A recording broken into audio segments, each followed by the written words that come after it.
specifically you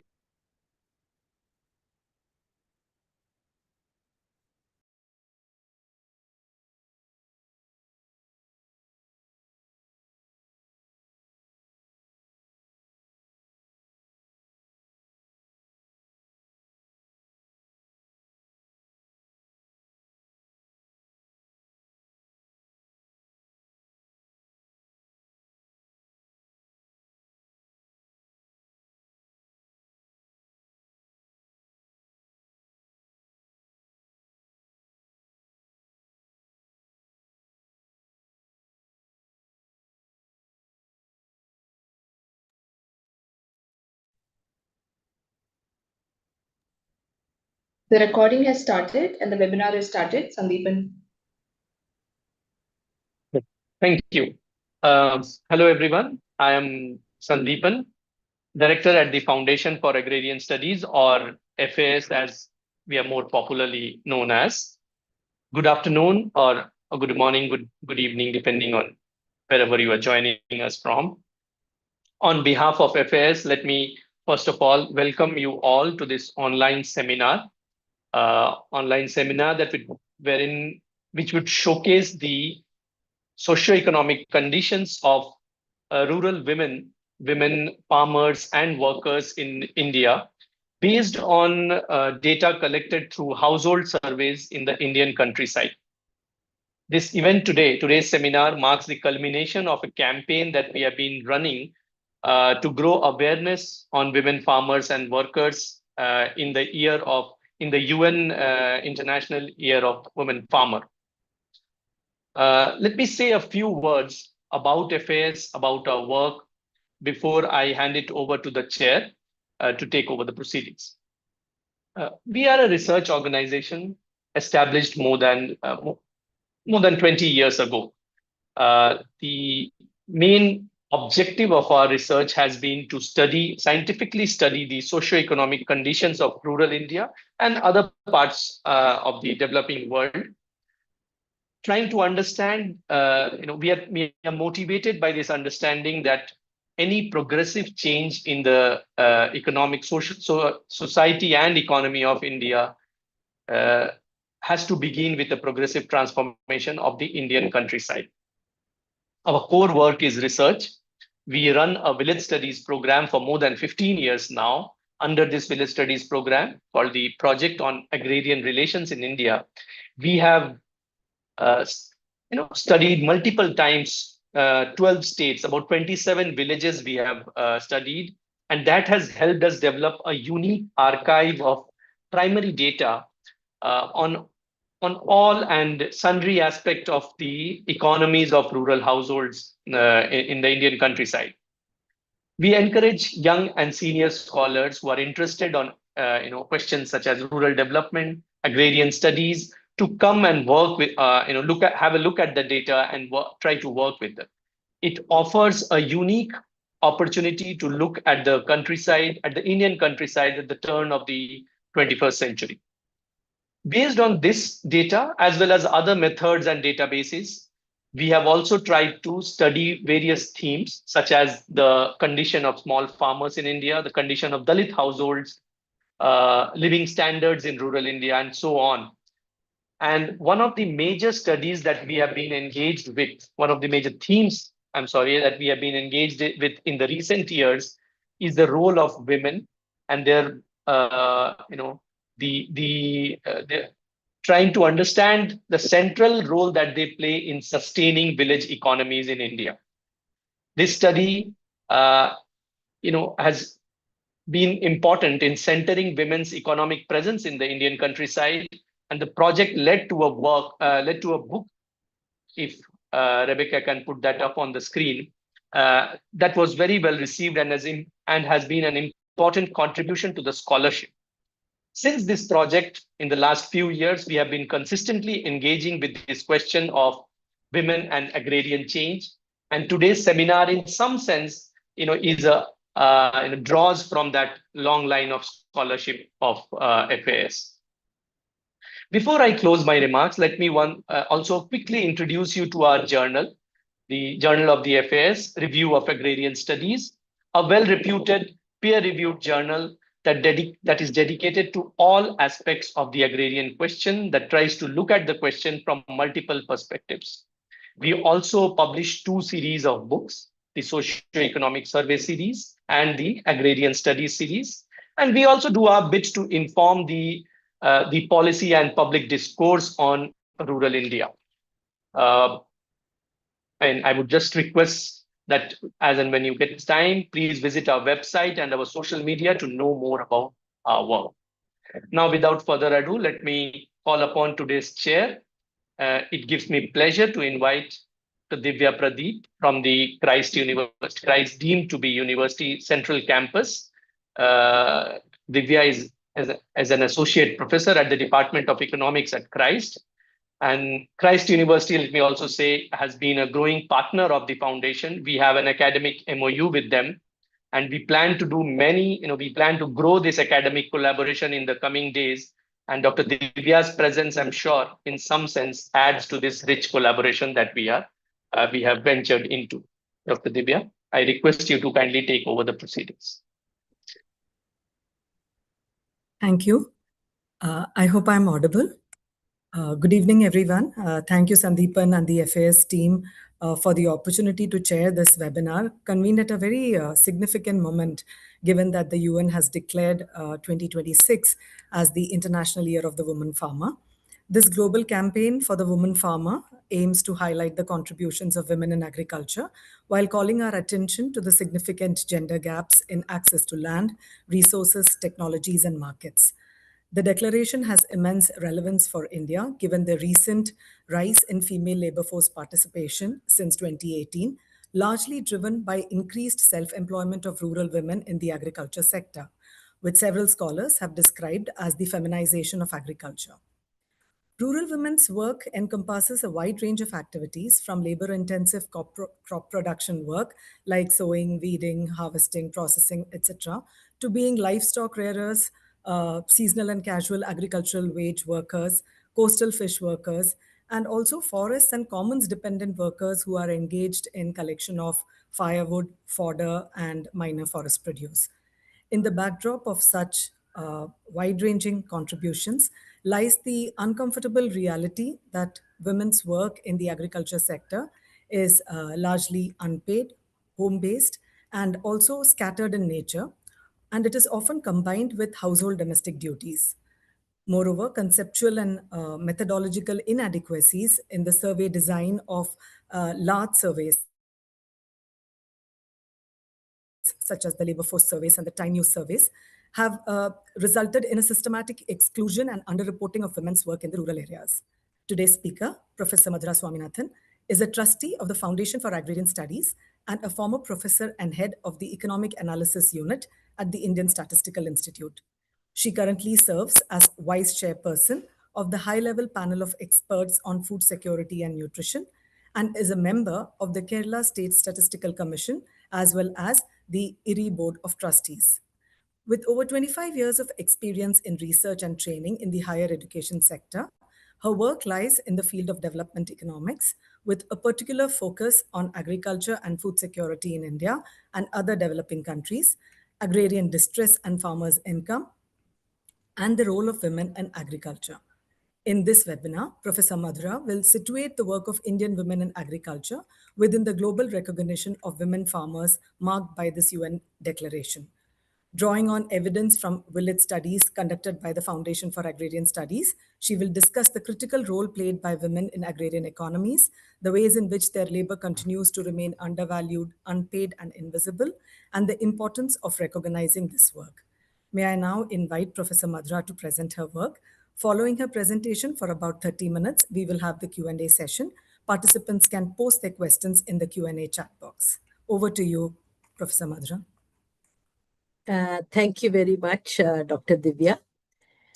As you said, this is the International Year of the Woman Farmer, and it is an opportunity to recognize women as farmers. And then, of course, once you have recognition, we can talk about remuneration, we can talk about rights, we can talk about policies to close the gender gap. So I want to focus, there are many issues to discuss, but I want to focus on this first part, recognizing women And I see the first step of counting women workers accurately, counting women farmers or women cultivators, women agricultural laborers, as the first step to recognizing women farmers and then taking the next steps. Now, I want to spend a few minutes, not too much, on the official statistics, and then I will move to the village studies. Although India has a long history of a very good official statistical system, it is, I think, the nature of the surveys, large-scale sample surveys, particularly labor force surveys, that have been unable to capture the work done by women in what is largely in the rural India still an informal agrarian economy. And many scholars have written about this. So I don't want to spend too much time on it, but I think I'd just like to highlight what was already said by Dr. Divya, that the official surveys are unable to capture women's work accurately because it is often home-based or farm-based or family-based, unpaid, seasonal, as we all know, intermittent, even during the course of a day, broken up during the course of the day, and intermingled with care work, with childcare, with household, other responsibilities. For these multiple reasons, it's very difficult for an investigator or even for a woman to identify herself often as a worker. She may not report herself as a worker if her day of economic activity, and by worker here I'm focusing only on economic activity for the moment, is interspersed with care work, with household maintenance, and so on. So I think this is well established, and it's very important to repeat it. When we look at our official surveys, we can take that as a starting point, as an initial figure. But even today, the number and proportion of women workers in the periodic labor force survey is, in my view, underestimated. Having said that, if there are labor force surveys that are done every year with the same biases, the same definitions, the same instructions to investigators, then year-to-year changes can still tell us something. Because even if it is underestimated, we see a sudden decrease or sudden increase as we did during COVID or as we do in the last few years, that is still a phenomenon that is worth looking at. So I want to distinguish between, which is not done very often in those using these labor force surveys, between the absolute number that we are getting and the year-to-year changes. And why I'm mentioning this is because I'll come back to this later. If we look at the most recent PLFS from 2020, the Periodic Labor Force Survey from 2023-24, it says that about 46.5% of rural women can be counted as workers, and this is much higher than was found by the same PLFS in earlier years. And if we disaggregate further, most of these women are engaged in self-employment, not as casual workers or regular workers, but self-employed. And even further disaggregation shows that most of them are unpaid family workers. And I'm highlighting this because I want to come back to it in the end, because there's a whole question about what this reflects. Does it reflect distress or does it reflect new opportunities? Anyway, as a starting point, what I would say is that what the PLFS 23-24 says is, if we look at the projections based on their estimates, about 118 million women were workers in rural India, and the estimated male workforce was 127 million. So I think the first point I want to make is, even with official statistics, I think this is quite a revealing statistic that for the first time, the number of women workers in rural India is very close to the number of men workers, 118 million and 127 million. And in my view, that 117 is, of course, a big underestimate. But even officialdom is saying now that this number is very close.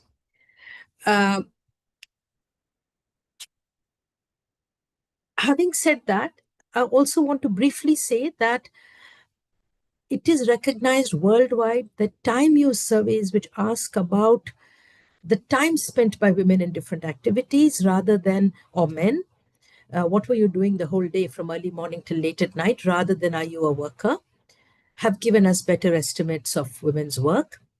And time use surveys have been done, national time use surveys have been done in 2019 and 2024 in India. And they do show higher estimates of work participation than the labor force survey. But even there are problems with the time use survey, and I don't want to go into that. I want to get an example from our village data. This is from a time use survey that we conducted in the Foundation for Agrarian Studies, and colleagues and young scholars there conducted in 2017-18 in 2 villages of Karnataka. It was a very small survey, but I think it was unique. In fact, I think it is unique globally, and perhaps this is not recognized in 2 ways. First, data were collected for 24-hour recall, that's for the last 24-hour day for each person, but continuously for 7 days in the week. This has not been done internationally. And it's very important because if that particular day is a day when all your relatives have come and you spent the whole day cooking, that's clearly not a normal day. So we are actually able to look at the time use over the entire week. Secondly, which is also unique, it was done in 2 seasons, the sowing season and the harvest season, the lean season, sorry, and the harvest season, pre-monsoon and harvest. And as we know in agricultural economies, these employment opportunities are going to be very different. So let me just give the one key finding from this, and that is in both these villages, based on the major time criterion, which is the criterion used by the NSS, major time spent during the reference week, and we have actually hours per day to calculate this. About 60% of women were in the workforce in the lean season, and it was 80 to 90% in the harvest season. And what we argued in the book Women in Work in Rural India that Sandeepan showed you is that this reflects the fact that when there are work opportunities in the harvest season, almost all women are engaged in economic activity. And so it is a lack of employment or distress, lack of work opportunities that is reflected in lower work participation. So I want to just emphasize this because this reflects the fact that the official statistics, which are an average for the year, up, and even though it's 42%, is probably not capturing the true story. Let me move on now to the second part, which is the village studies, and which is, I think, going to giving us some interesting findings.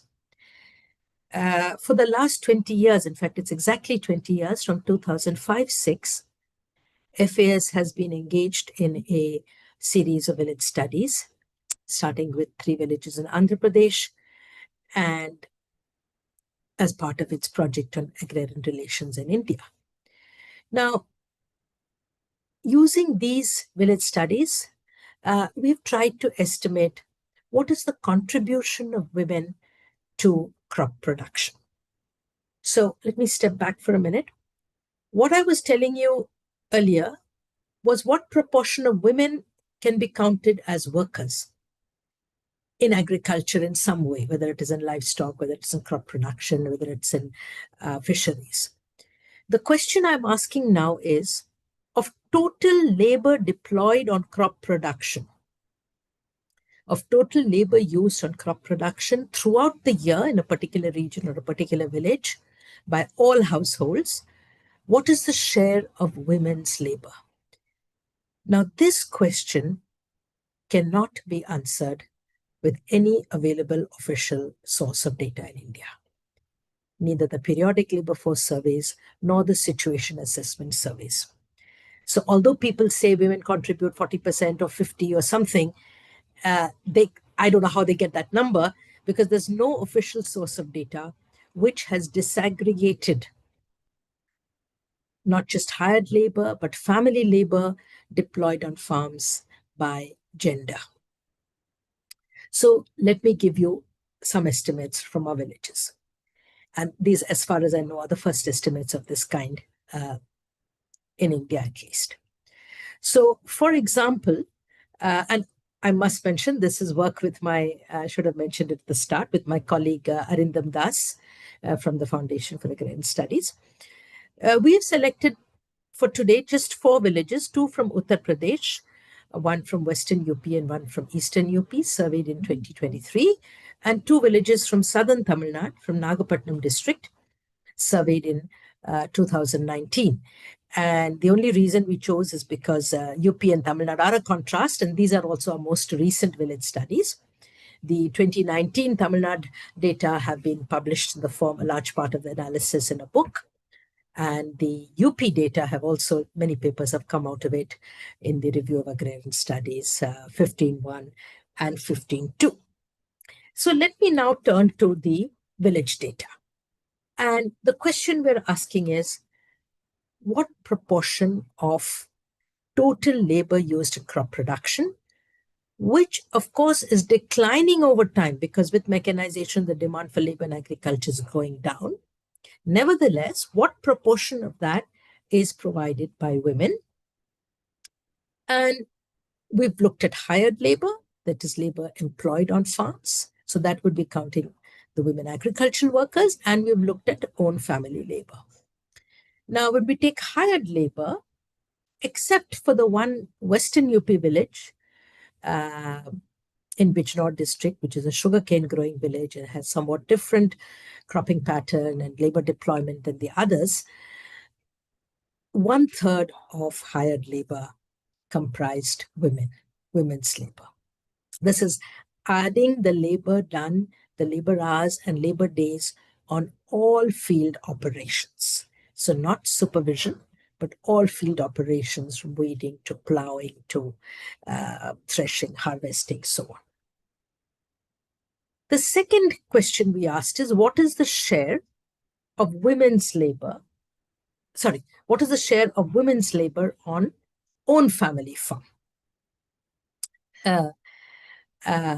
Sorry, I got that wrong. The share of women's labor on family farms is what is about 1/3 roughly in these 3 of the 4 villages.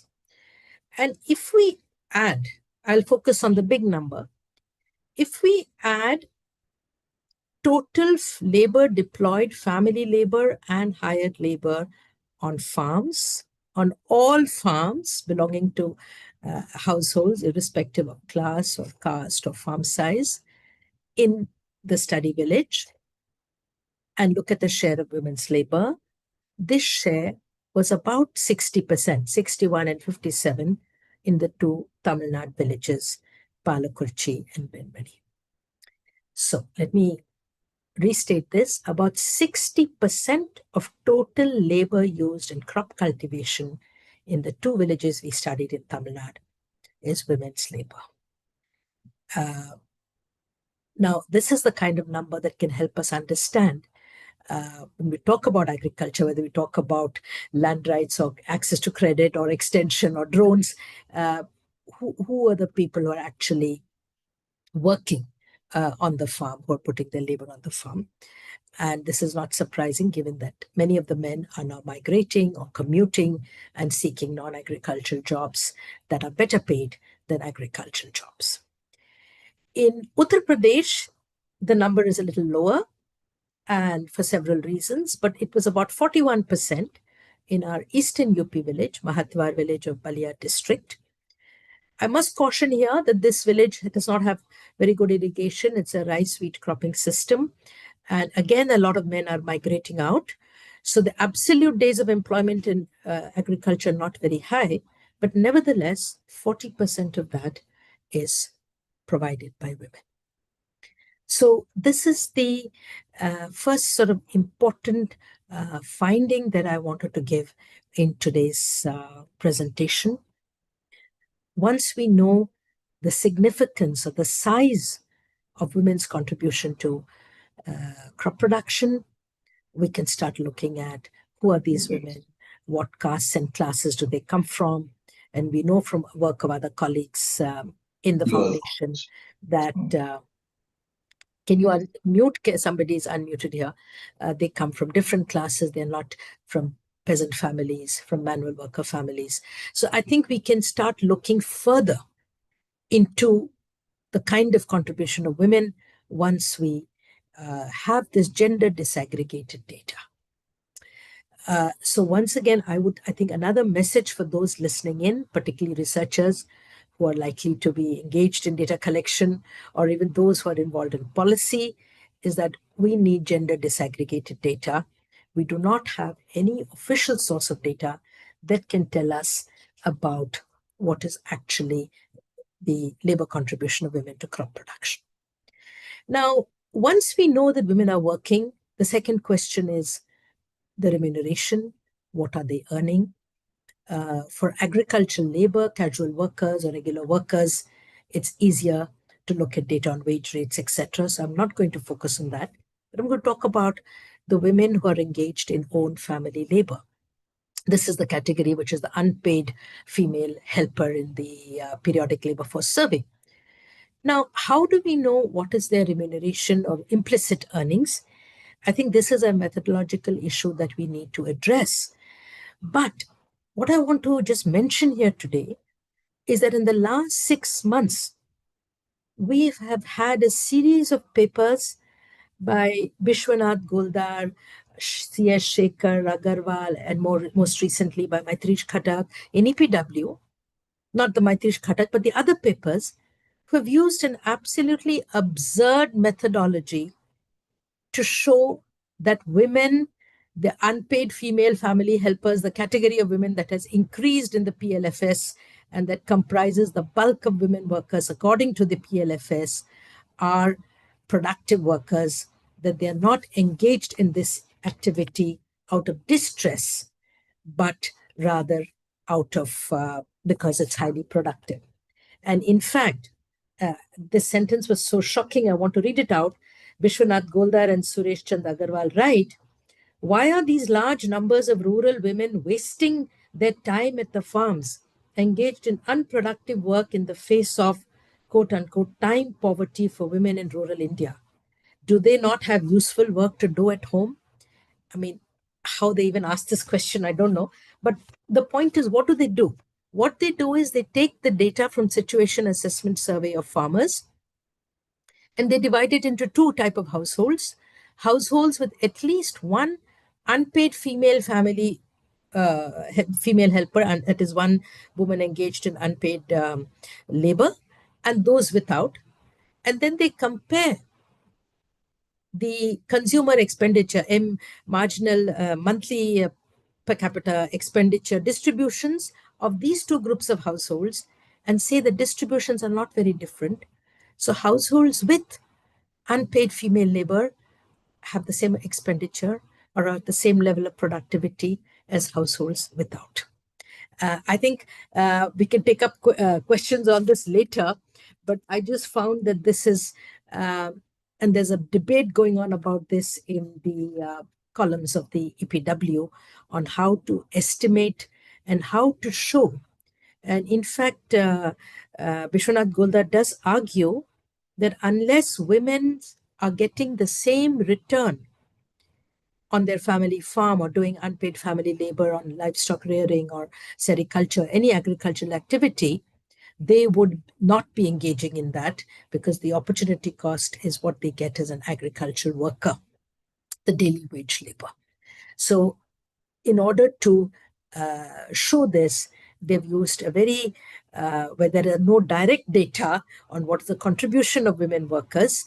And I'm not sure how we can do it because the returns to farming, the returns, the net crop income that we get, even after accounting for the imputed cost of family labor, is returned to all the members, and we don't know the hours of supervision. So I think we have to think about this, but definitely the method that is being used to show that these women workers are productive, that they're not wasting their time, to quote unquote Bishwanath Goldar, is something that we need to question. Now, in the I'm going to give next an example, and this is my last section of my talk, because I think we need to have some discussion on these issues, is one of the unpaid labor activities of women in rural India is in livestock or animal rearing. And many of our studies, village studies, have shown, some of the work of colleagues and students like Vijayamba has shown that if a rural household owns a milch animal, I'm sticking to milch animals for now, it's very likely that one woman from the household is engaged in unpaid family labor in animal rearing, in feeding the animal, in cleaning, in collecting the cow dung, in milking, and even marketing to cooperatives and so on.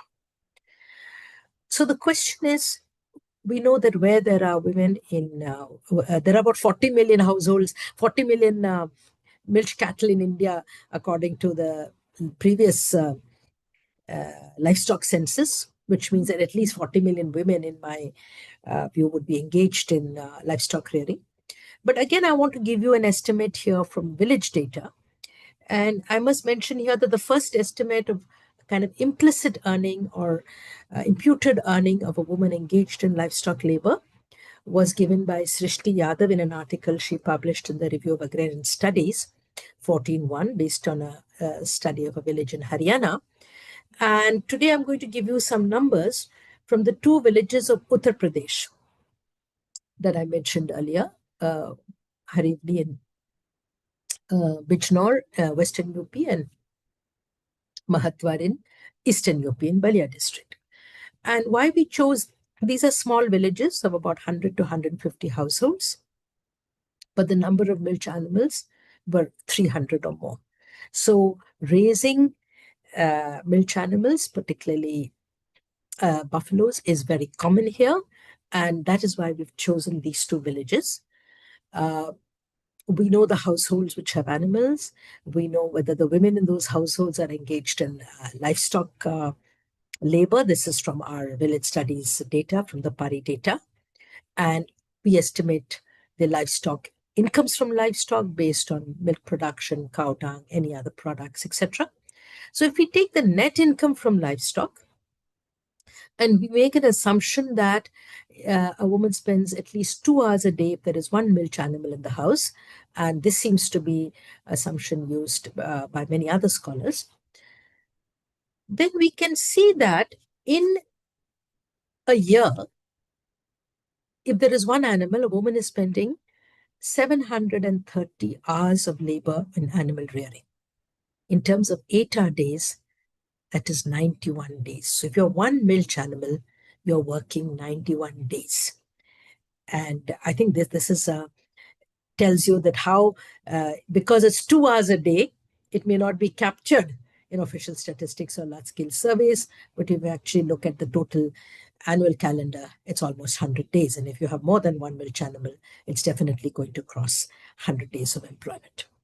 So using the actual number of animals, labor hours, and the income, what did we find? In Mahatwar, the median return imputed or implicit earning for a woman engaged in livestock labor was 69 rupees. This is in today's prices.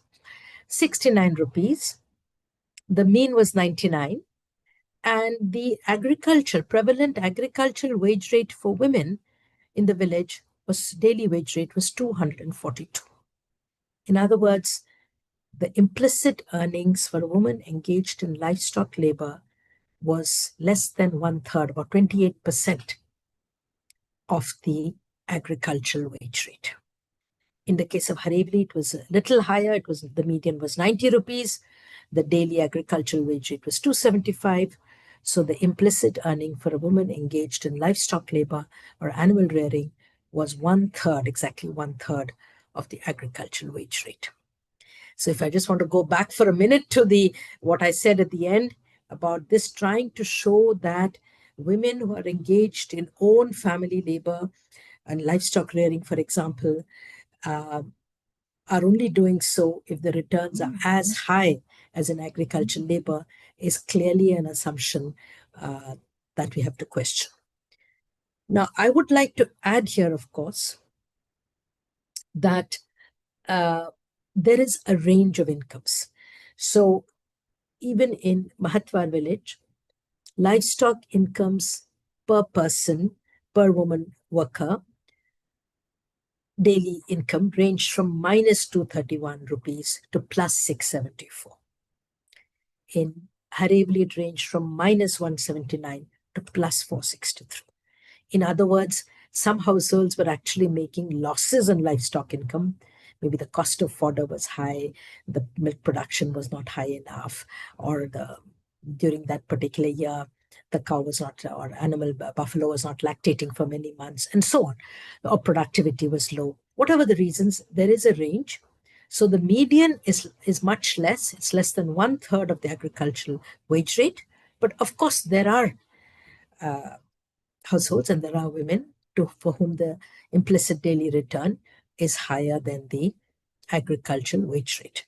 Now, I think we would try and calculate this for all the 27 Pari villages, because this was give us a very important insight into the activities that women engage in on family farms, and how these activities, or the extent to which these activities are underpaid, even in implicit terms. The proportion of women who actually put in the daily labor that is required for animal rearing and earn much less than the daily agricultural wage rate.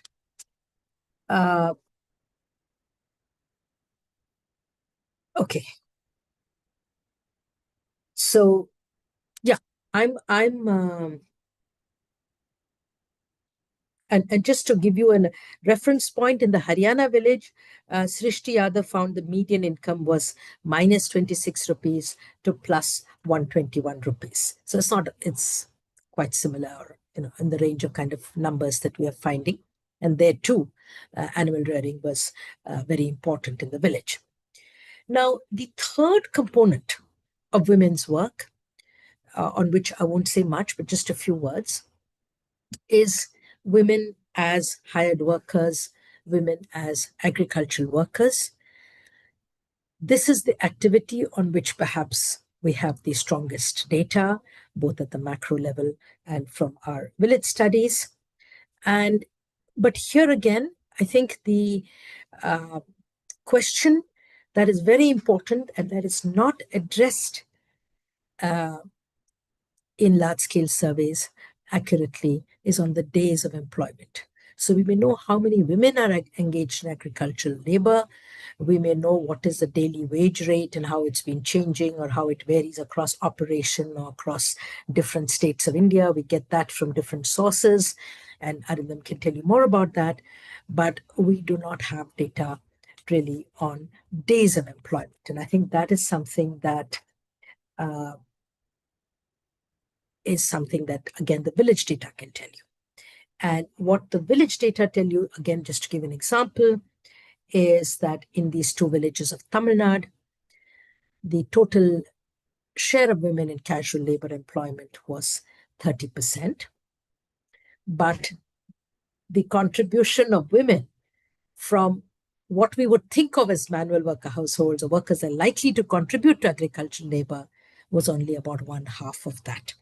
So again, this is something that has been written about by colleagues at FAS, that where do these women workers come from? Not only from or engaged in agricultural labor, not only from the class of manual workers, but from poor peasants as well.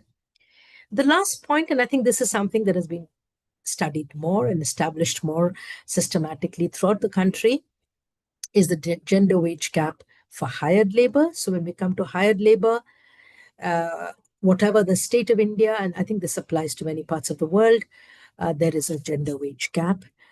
Male wages for agricultural labor are higher than female wages, except when there are piece-rated operations, or when men and women work together in groups, and when the wages are shared equally.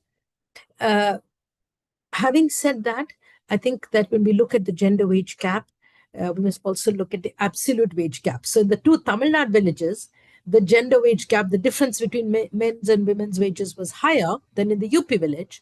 But the absolute wage that a woman worker earned in Tamil Nadu, the two villages, was 600 rupees, 300 rupees.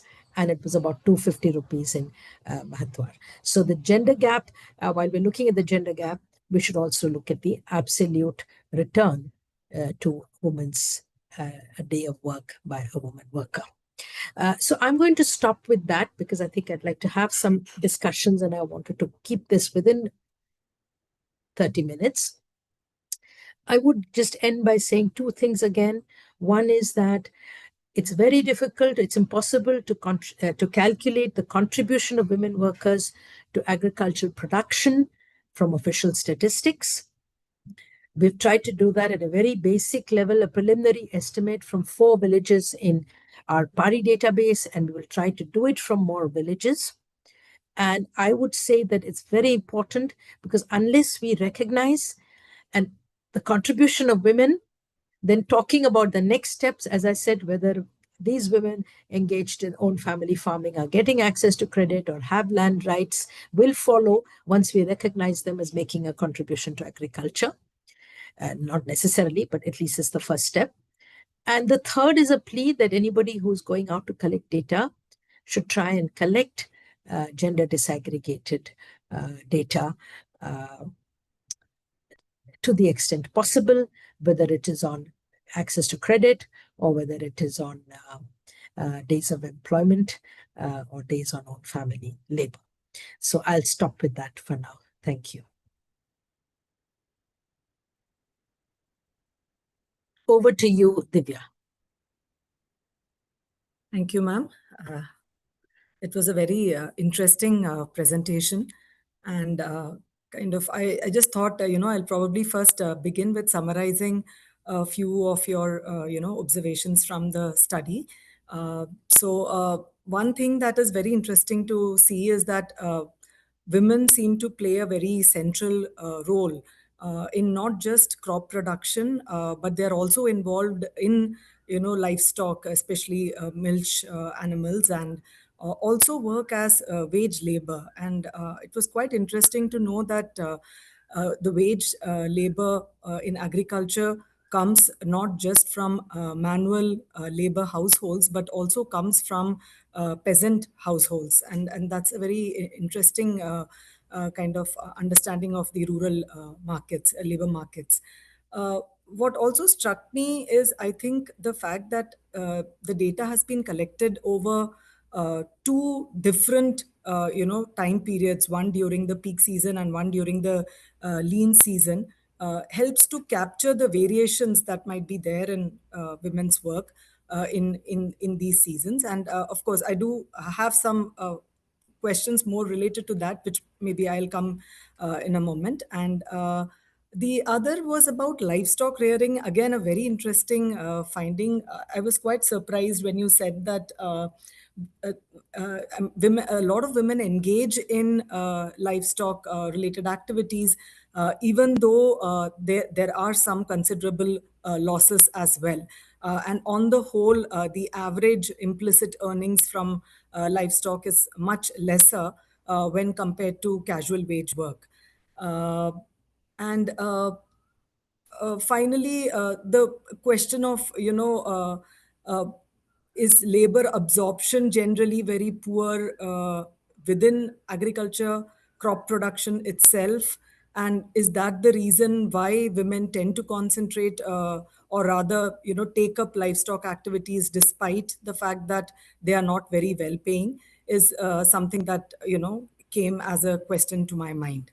So these are these are the few observations that I have of your presentation, and probably I can look at some of the questions that have come up on the chat box and relay them to you. Just give me a moment. So yeah, so one of the questions that have come is about wages, whether women are being, and this question has come from Ankan Das, who's asking whether low wages to women workers, are you talking about low wages to women workers, or that women are not paid anything at all in the villages? Especially, is this also true for Green Revolution affected regions like Punjab and Haryana. That is one of the questions that have come up. Would you like to take the questions one by one? I will try to also combine some of them, which are kind of similar in nature. Okay, Professor this one I Madhura? can just Yeah. take quickly. I can take Sure. as you wish.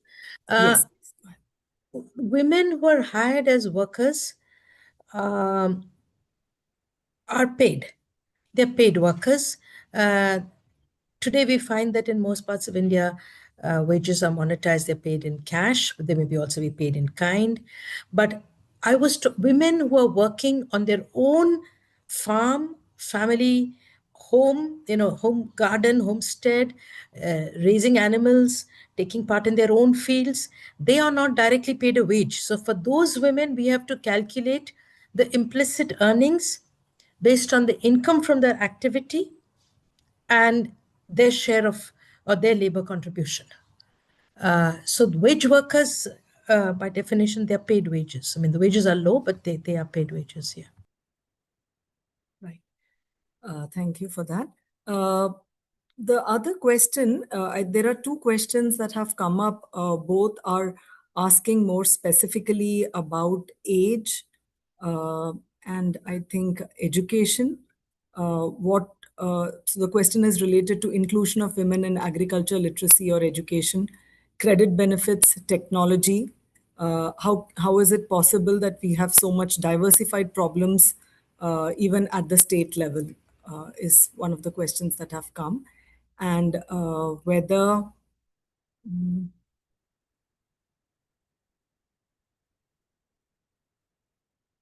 And yeah, another related question is whether the data has been collected from all women households of the village on exactly what is the exact number of how many women have been included in your sample. So that's yet another question that has come up. Yes, would you like to take that now? So I would like to say that most of the village studies, including the two villages I mentioned in Uttar Pradesh and the two villages in Tamil Nadu, or one of the Uttar Pradesh villages, FAS does an entire village census. So all households in the village are covered, and all members of those households, men, women, children, are covered. So in terms of age, education, uh, and work status, we have, this is an entire population. So it's a census study of the village. In Mahatwar village, we did a census. We didn't do a census, we did a sample, but we have a initial house listing which covered a lot of indicators, including caste and number of households and so on. But generally, most of our village studies have covered all households, and that's why we are able to estimate of the total crop production activities in that village, whatever the crop, whatever the season, whatever the size of the farmer, the entire crop production activity in, say, Palakurchi village in Nagapattinam, 61% of the labor input was from women. So that was the. Now, I see that Dr. Prakash Kamardi is saying the cost of cultivation data has separate data on male and female hired workers and as well as family labor. But this data, as far as I know, are no longer published. So in the published reports, we do not have the gender disaggregated data. One of our students, Niyati, had got the data for an earlier period, which was disaggregated, but again, it was for the hired labor, men and women. What you have in cost of cultivation, imputed value of family labor, you have the cost of hired labor, but in the published reports, you do not have separately the cost of imputed value of female family labor and male family labor. So, because these two questions were about methodology.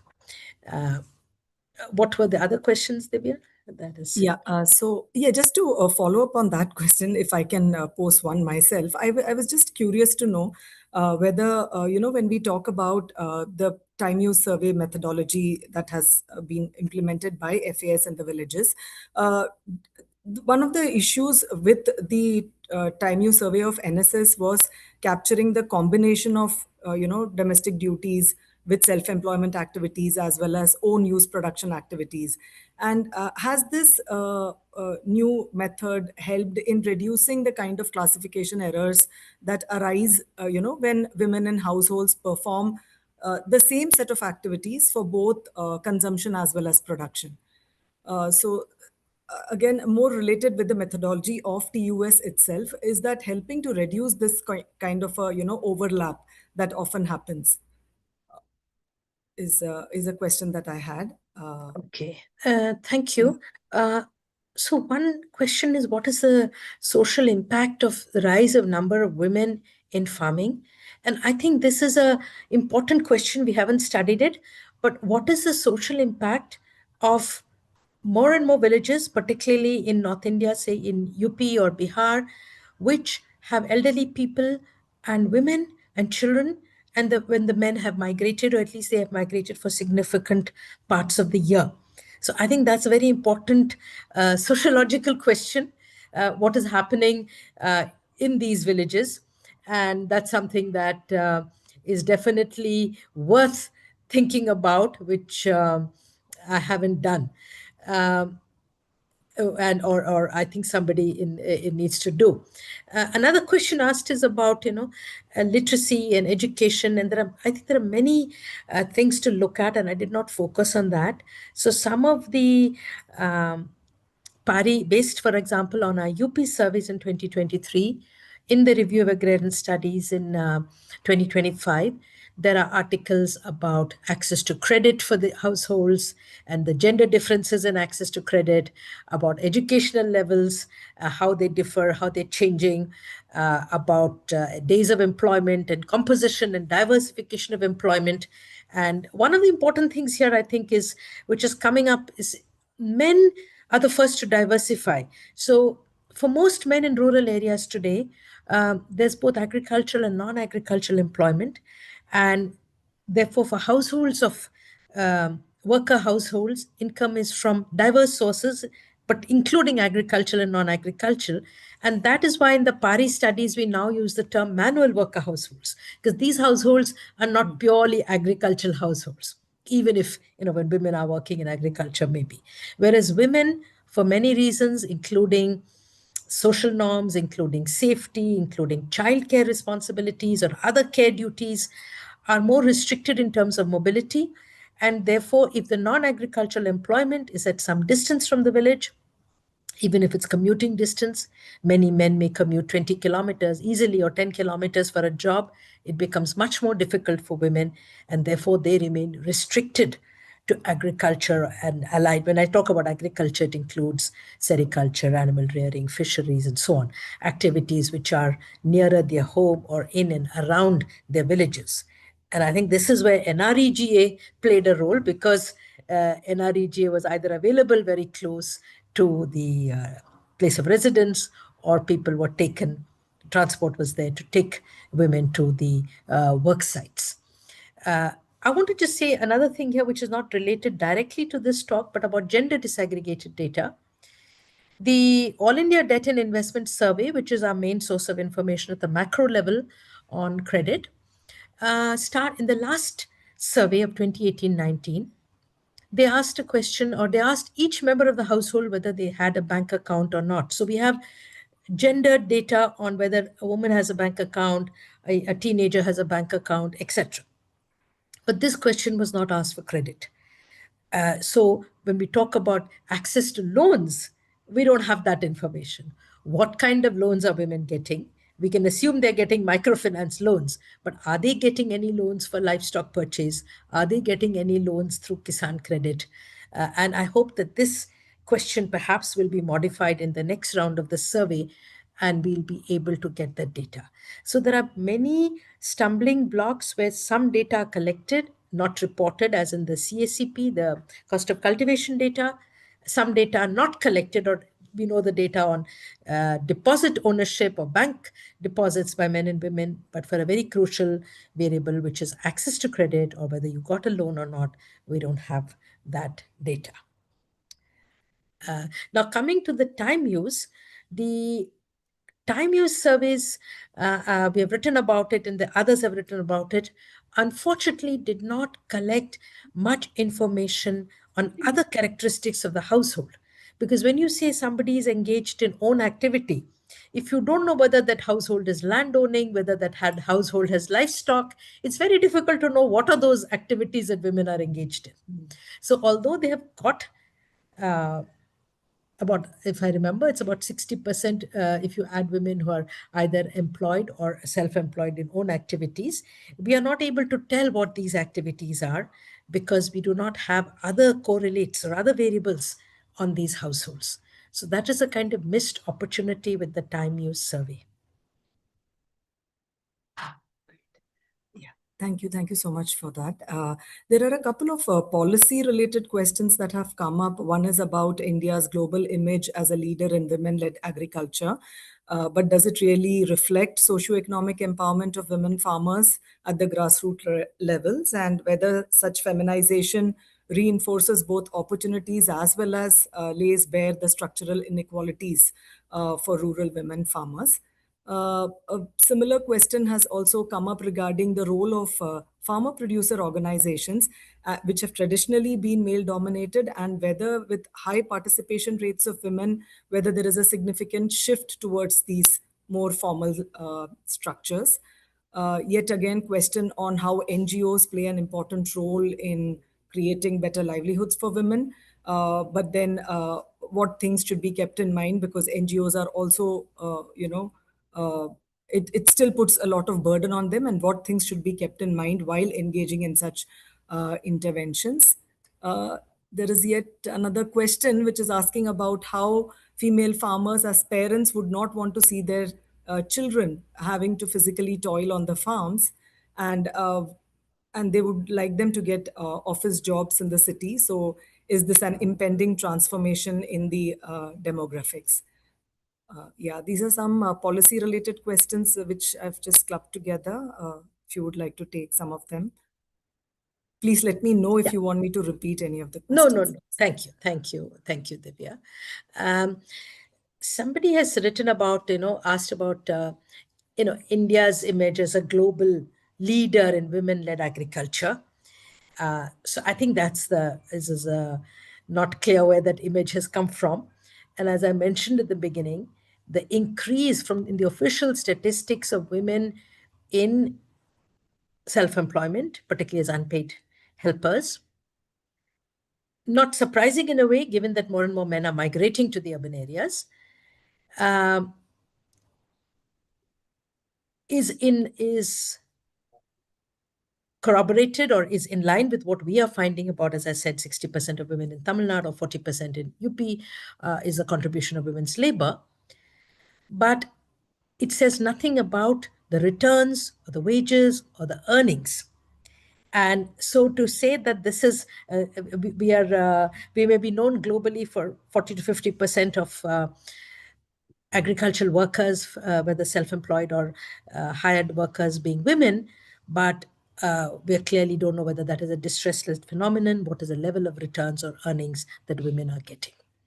Now, coming to the self-help groups and farmer produce organizations, if you look at the data on, I haven't looked at the data on farmer produce organizations, but if you look at the data on SHGs and particularly bank-related SHGs, SHG in India and microfinance in India has become synonymous with women. So it's only women's groups that are given money. But if you look at what kind of funds they're given, they're largely consumption loans. They're at very high rates of interest. So they're not loans for production.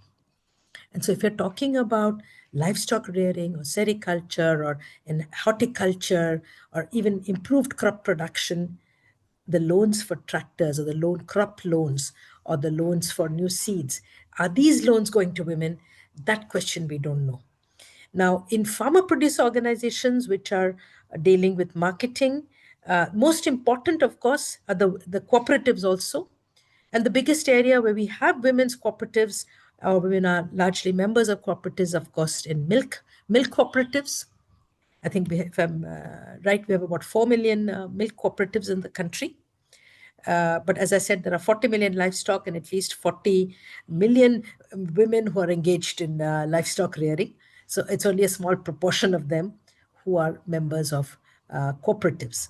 But I think this is something, definitely a direction in which we can go, that to increase the earnings, we need some kind of economies of scale. And we say in horticultural produce marketing, or in milk, or in any kind of other marketing activities and production activities. So forming of groups like Kudumbashree groups have been formed in Kerala, or forming of cooperatives or other kinds of collectives can definitely be one way of trying to expand the scale of production, and through that raise the level of earning per woman worker. Thank you. We have a question. I think probably we have another 5 minutes, if I'm not wrong, I think, to take up questions. So I'll just try to sum up a few of the last set of questions that have come. One is about the classification of who is a woman farmer. So the question is whether we are looking at women farmers who do just subsistence farming, and are agro-pastoralists also counted as farmers? This is a question that has come on who is a woman farmer. And again, another question that has come up is regarding women's work participation rates across agriculture and other sectors. If you would throw some light on the variation in women's work participation in major regions of India, north, south, east, and west. Yeah. So these are the two. Just very quickly, because we've crossed the 5 o'clock mark. Yes, there are variations in women's work. And just to take an example, women's work participation is much higher in the Tamil Nadu villages than in Uttar Pradesh. I think this depends. If we look at other villages, we can give the data. Some of these data are there in the Women in Workbook, the composition and characteristics of manual worker households and men and women within them, the composition of peasant households and the role of men and women's labor within them across villages that we have done. So I will direct you to that. And this, of course, depends on many factors. Cropping pattern perhaps is very important, but also social, caste and class composition in those villages.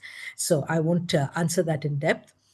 Just say a word about the age, which was asked by somebody, is that in the time use study that we did in Karnataka, we found that one of the few younger women who were educated were not desirous of going into agricultural activity.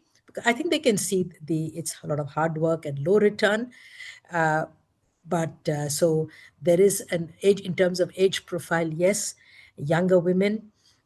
This is in South India. In North India, there are other social restrictions, and the younger woman may be doing more of the childcare responsibilities or the cooking and care responsibilities. The older woman may be engaged very often in the field activity in the same household.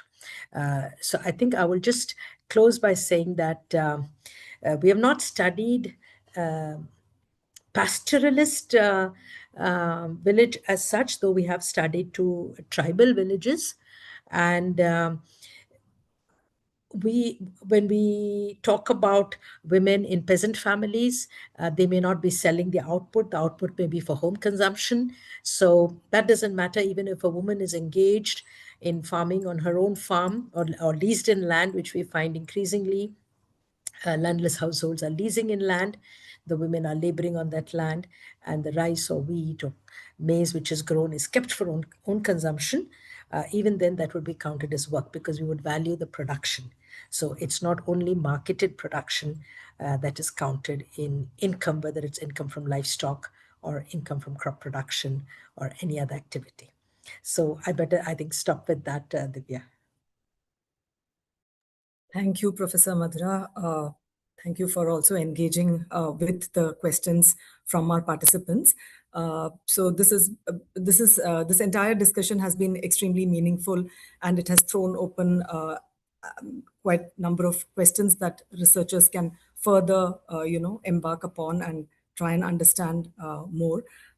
In my mind, I was just thinking about the new VBG RAMG bill that has been proposed in place of Manrega, and pausing Manrega work for about 2 months in order to support agricultural operations. And I was just wondering, because when Madhura was talking about the large number of women workforce already involved in agriculture, and whenever work is available, they are, I think, more concentrated in crop production. I do not see the need for why such a caution is being exercised, and why there is so much of concern about whether agriculture will receive its due share of workers if Manrega was to coexist. So one of the bigger questions would be to understand, but between Manrega, casual wage work, and agricultural work, especially during peak seasons, if there is enough work for agriculture to absorb women workers, would women workers still prefer to go and work in Manrega? And that's something probably the PLFS might be able to, now that the quarterly data on rural India is going to be collected. Hopefully, we might be in a position to answer those questions a little better. During peak seasons, which work they actually prefer and where do they like to be concentrated. So that's one of the things that came up to my mind. I was also interested to kind of, see what possible, whether there are any even new imaginations possible about worker-peasant alliances in the countryside, given that Madhura's work very interestingly revealed that peasant households also seem to be having waged labor, waged casual labor, and whether this opens up possibilities of worker-peasant alliances in the countryside. So yeah, these are just my thoughts on the topic, and thank you very much. Thanks to the entire FAS team and to Professor Madhura for her very illuminating talk on this very important and meaningful topic. Thank you so much. Thanks, everyone. Thank you, Dr. Divya. I hope I'm audible. Yes, you are. I'm Rebecca Roos-Varghese, the coordinator for communication and events at the Foundation for Agrarian Studies. I will now take just a few minutes to extend the vote of thanks on behalf of the Foundation. Let me begin by expressing my sincere thanks to Professor Madhura Swaminathan for an insightful and enriching presentation. The discussion that followed was engaging and thought-provoking, highlighting both the importance of women's work and the challenges that continue to shape it. Heartfelt thanks to Dr. Divya Pradeep for chairing this event, guiding the discussion with her thoughtful comments and moderating the session. A special thanks to the online team of the Foundation, Sandeepan, Tapas, Setu, for their dedicated effort in coordinating and managing the technical aspects of this event. We are also grateful to Nikita, Daya, and Shruti for their excellent support with social media outreach, and to Vinod from the Free Software Movement in Karnataka for his technical assistance during the event. Our sincere appreciation towards all our academic and research collaborators whose efforts in sharing information about this event contributed significantly to its reach and participation. Finally, we are truly grateful to all of the attendees for their active participation and engagement, which brought life to today's session. To learn more about the work of Foundation for Agrarian Studies, please visit our website at fas.org.in. We also invite you to follow us on social media, Twitter, Instagram, Facebook, YouTube, and LinkedIn, where you can find us under the handle FAS Agri Studies. These platforms will help you in updating all of the initiatives of the Foundation. With this, we come to the end of this session. Thank you. We look forward to your continued participation in our upcoming events.